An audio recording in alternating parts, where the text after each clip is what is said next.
we can take our seats.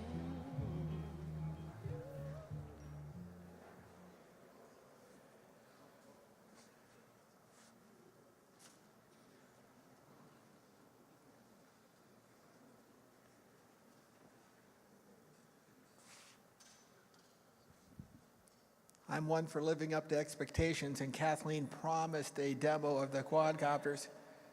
So without further ado, I'd like to introduce Darren Kofer, who's been the principal investigator from our air vehicle team, and he'll conduct the quadcopter demo. Thanks, Ray. I'm Darren Kofer. I'm from Rockwell Collins, and we are leading a team of researchers on the HACMS program that includes, besides us, Boeing, Data 61, Galwa, and University of Minnesota. You guys have had a nice introduction to the technologies in the HACMS program. What we want to do in this next part of the program is show you those technologies in action. We're going to do that on a couple of vehicles that we've been using on our part of the project. A quadcopter that you see over here, and then the Boeing unmanned Little Bird helicopter, which you'll see outside, and we'll have some hardware in the loop demos of that. Sorry you don't get to see it flying today, but we have a nice video that shows some of the experiments that we did on that vehicle. So as we get started, one of the things I want to emphasize is that the real work, the real important results of this program are things based on logic and proofs of correctness and sophisticated tools that we've developed that allow engineers to build, analyze, and implement cyber-secure systems. And then on the other hand, the HACMS Red team has spent a lot of painstaking effort, brought a lot of expertise and their own sophisticated tools into the evaluation of these systems to show that they are in fact cyber-secure and they could not break into them. Unfortunately, neither one of those things are super interesting to watch, so we're not going to make you do that. But what we are going to do is show an example of what a cyber attack looks like, and then, on the other hand, that same cyber attack attempted on a secure system that we've built using our HACMS technologies. So let me tell you about the first vehicle that we're going to show you here. So Kathleen did mention in her talk that at the beginning of the program, the Red team did an evaluation of a kind of a hobby quadcopter. They were very easily able to take over command of that. So we're going to do something similar here today, except the copter that we're using is a little more sophisticated than that. We did start out with it's a commercial Iris Plus quadcopter. You could go and probably still buy one, although they're about 2 years out of date by now, but it's just a standard thing that you could buy on Amazon. Although you can see it's got a bunch of aftermarket equipment added to it to enhance it a bit. So let me tell you about that. Inside of here is a flight control computer, so it's doing all of the sensor processing and actual flight control for stabilizing the vehicle. We've added a separate mission computer on top here in the lunchbox, and that is going to implement some encryption algorithms that we use for communicating securely with the ground station. It hosts software for this camera down here. You can see as I walk around, this camera is giving us a live shot looking down from the vantage point of the vehicle. The software for that runs on here, and then all the software that talks between the mission computer and sends commands to the flight control computer to tell the vehicle what to do. This other stuff down here is a laser altimeter that gives us a nice accurate altitude for indoor flight, stable indoor flight. And we have, we have 3 radios on here. There's a safety radio. There's the encrypted data link to the ground station that we use for telemetry. So you can see the moving horizon as I tilt the vehicle, and for sending commands up to the vehicle. And then there's a separate, just regular commercial Wi-Fi link that the video is streaming over. So that's not encrypted or protected or anything at all. And you may think that is surprising, but in fact, you probably remember in the news. There was a big deal 5 years ago or so about predator surveillance video coming down unencrypted. Who would do such a thing? Well, apparently that kind of thing happens. But in that case, the real concern was for confidentiality, protection of that sensitive information. But that's not the only thing that we have to care about, maybe not even the most important thing. The fact that we have multiple data links means that there's multiple ways to access the vehicle. So in this case, as we launch our cyber attack on this vehicle, that's one of the things that we're going to exploit, is this connection that we have just for streaming the video down. It's not a command and control link. It's just there for sending the video down to the ground.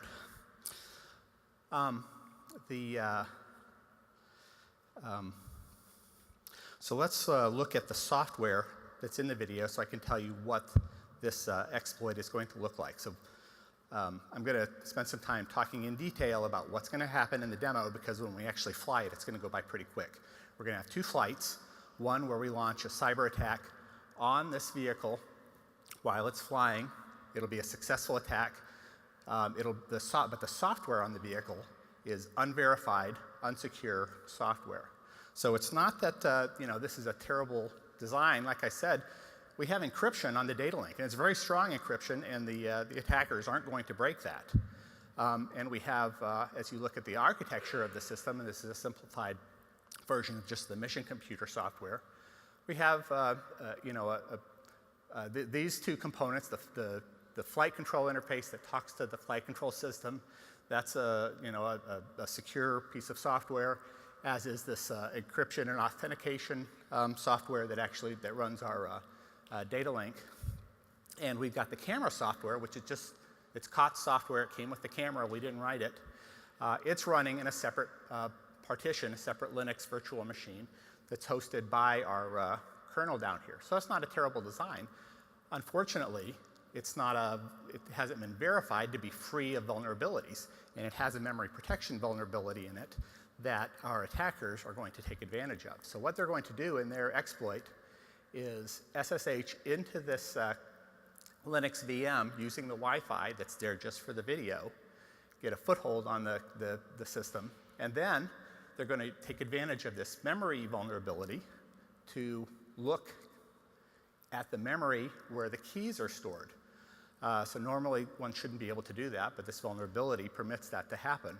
They take advantage of that. They'll find the keys. They'll overwrite the keys so that the legitimate ground station loses control of the vehicle. And then using their own copy of the keys that they've written, they'll bring up their own copy of the ground control station and take command of the vehicle. And while they're there, they'll also interrupt the video stream that's going to the vehicle and capture it themselves. So that's the first version of the software. So this is the unverified, unsecured software. Over here we have the good guys, our safety pilot and our ground station operator. This is friendly territory on this side.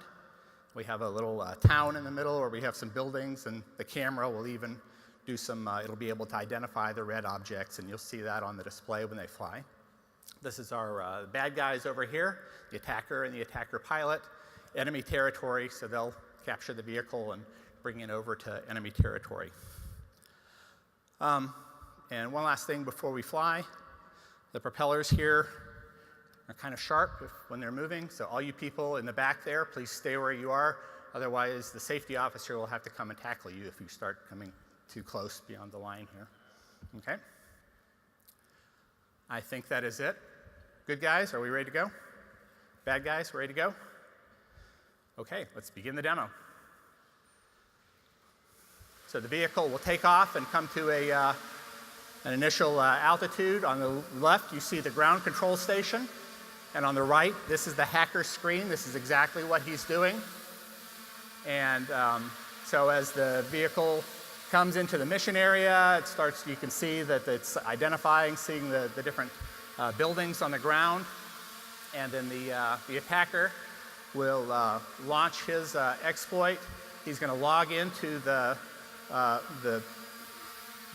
software on the vehicle there, the camera software, and he's launched his exploit, and he actually, this is the live memory that's in the vehicle. You can see the values changing. He does his scan of memory and identifies where the keys are for the vehicle. And as he starts to overwrite those, if you watch the ground station, you'll note that the ground station will very soon get interrupted and lose contact with the vehicle. So now the attacker, as he has the keys, he's going to use his own version of the keys to communicate securely using the same encryption system with the vehicle. He'll bring up his own version of the ground control station, and now he's taking control of the vehicle. And at this point, he'll also launch the attack on the surveillance system. So you'll see that the ground control station now has had their video stream interrupted, and in a few seconds, the attacker now has the video stream. So at this point, the attacker has control of the vehicle. He has the telemetry, he has the video, and the ground station has nothing. So attackers, you can go ahead and take the vehicle at this point and bring it into enemy territory and actually physically capture the vehicle as well.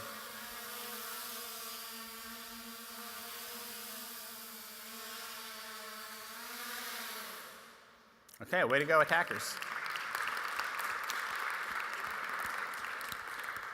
Okay, so this is just one example, a single attack on a reasonably designed system.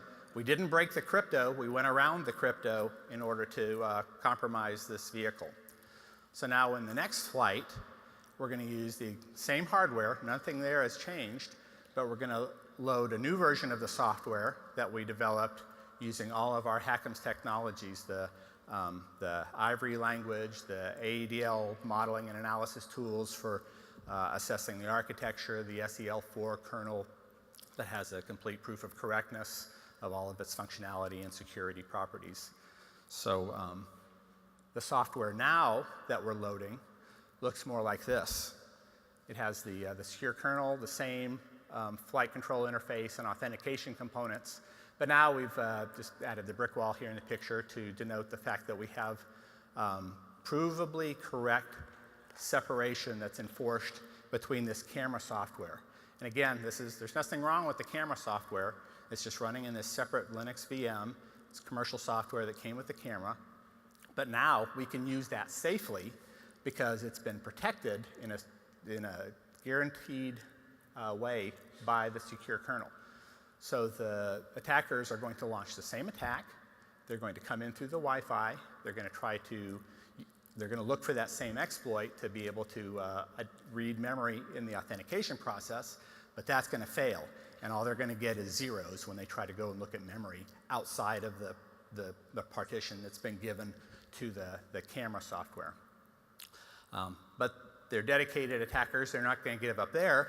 They're going to launch a second attack called a fork bomb. What that does is it tries to, the process that they're running will just try to replicate itself again and again and again. The point there being to launch a denial of service attack on the CPU itself. So they're trying to use up all of the CPU resources that are available. So normally that would be very difficult to defend against, but because of the protection we have in our system, then all they'll be able to do is crash this Linux VM. And so as that attack is running, you'll see that it will eventually lose contact with the camera, but that's all that'll happen. The telemetry still works. The good guys still have control of the vehicle, but they'll only be able to affect, the bad guys will only be able to affect the camera. And in fact, that's not even the end of the story. We can remotely restart that partition to flush out the attacker software and restore the original functionality. So that's kind of end-to-end what you're going to see here. Okay, good guys, are we ready? Bad guys ready? Okay, let's launch.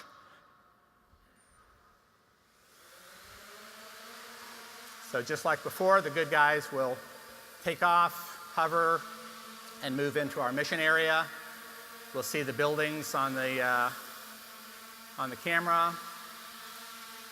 And the bad guys, when they're ready, will launch their same attack as before.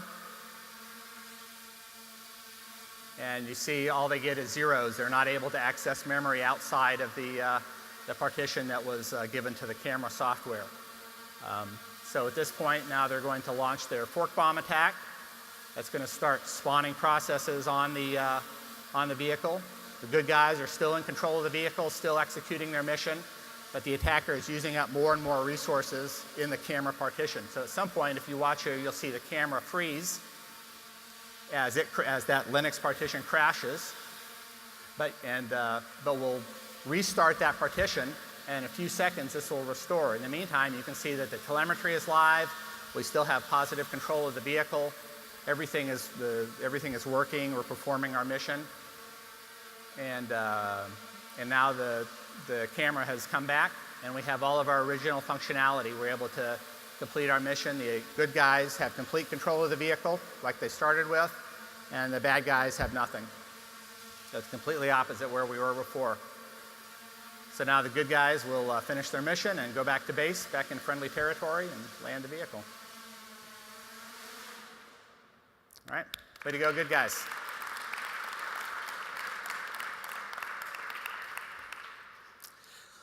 So again, this is just an example of what can go wrong, and then cyber resilience against that same attack. But the important thing is that we have proofs of correctness that the systems that we built do not have the vulnerabilities in them that could be exploited by an attacker. And that proof, using the tools and technologies that we've developed in HACMS that we can apply to other systems, is the important result from the program. Not only that, so we've showed it to you here on a quadcopter, but we've used these exact same tools, technologies, the same kernel software to modify, to re-engineer the Boeing unmanned Little Bird helicopter. And the software in that helicopter is really not so terribly different from what we have on board the vehicle. It has a flight control computer, a mission control computer, it has a surveillance camera on the front that runs a bunch of control software that the vehicle can use for guidance. So the Boeing engineers were able to take all of these same tools and technologies and re-engineer the system, a real aircraft, and build it so that it would be secure against cyber attacks. And very graciously, they also let us attack this vehicle while it was flying, just like you saw here. What that attack looks like is a little bit different. So what we did on the quadcopter was a remote data link attack that exploited the unprotected Wi-Fi and then a memory vulnerability flaw in the onboard software. This one will be a little bit different. The Little Bird has a USB port on it that it can use for data logging. All the flight data that it collects while it's flying can go and get stored on a USB drive. And I think all of you DoD people know that you probably aren't even allowed to put a thumb drive into your computers because of the fact that they can be infected with viruses that can then infect your computer. So we're doing essentially that same type of exploit on the Little Bird. So the HACMS Red team built for us a virus that could be inserted into the vehicle over the USB port and infect this data logging process. And from there, it goes and it compromises this camera control software. In Little Bird, that camera control software can be used to do some interesting things. You can point the camera at a spot on the ground, and it can compute the GPS coordinates of that spot, and then the Little Bird can circle around that and keep an eye on that same location. So it's being guided by the camera itself. And what this virus does is it tells the camera software to stow itself so that it can't be used anymore to provide that guidance information. So the mission it can't be carried out, and they have to just abort the mission. So on the baseline version of the software, there's really no way to stop that from happening. Then, with the re-engineered version of the software, we have the same camera software, but it's, again, just like on our copter here, it's commercial software. Boeing didn't write it. They came with the camera. But it's in a separate partition running on its own copy of Linux. The data logging process is on its own partition. And those are all separated from the flight critical software that talks to the flight control computer and provides guidance and navigation information to the vehicle. So now, when this same attack is launched, the malware can't get anywhere past the data logging software, can't compromise the camera, can't affect the guidance or the ability of the vehicle to perform its mission. Okay? So now we're going to show you a video talking about that flight demonstration.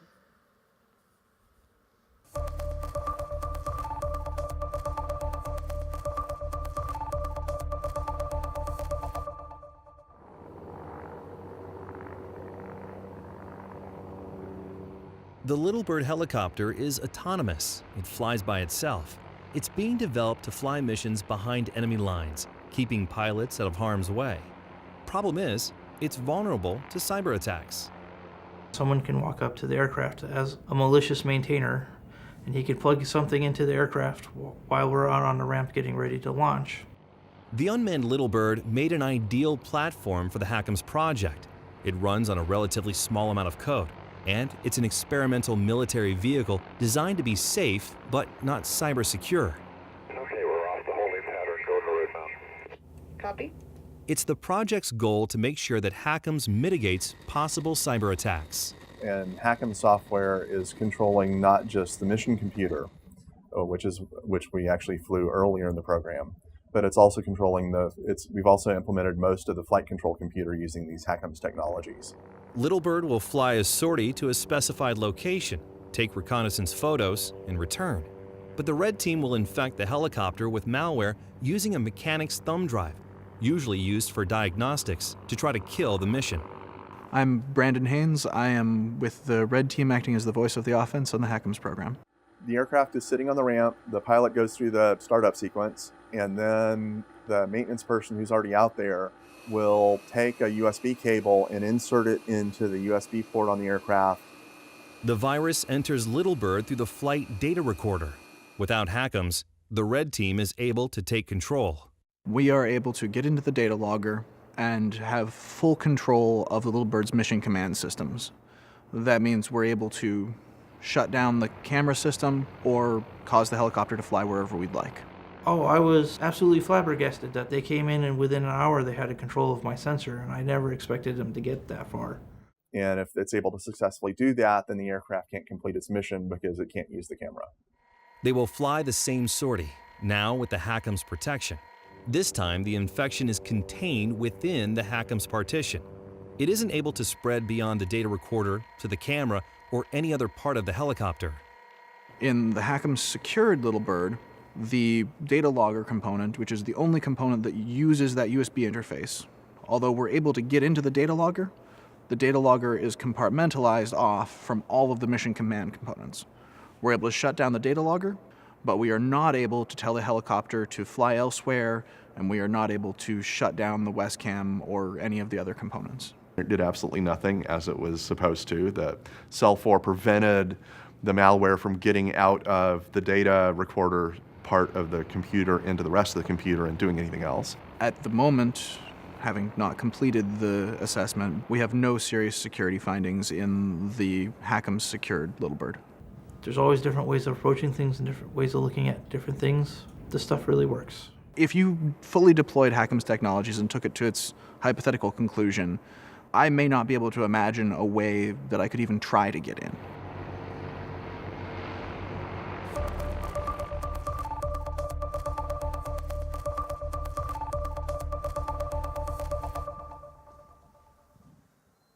We'd like to conclude this session by inviting you to explore our technology showcase. In the back of the room, HRL will be demonstrating their work on these little ground robots. In the curtain room to my right, we have a number of displays of technologies developed on HACMS and systems using HACMS. And out the big door, we have the unmanned Little Bird and the augmented Army truck with a video of the experimentation and demonstration of the cyber capabilities of the truck.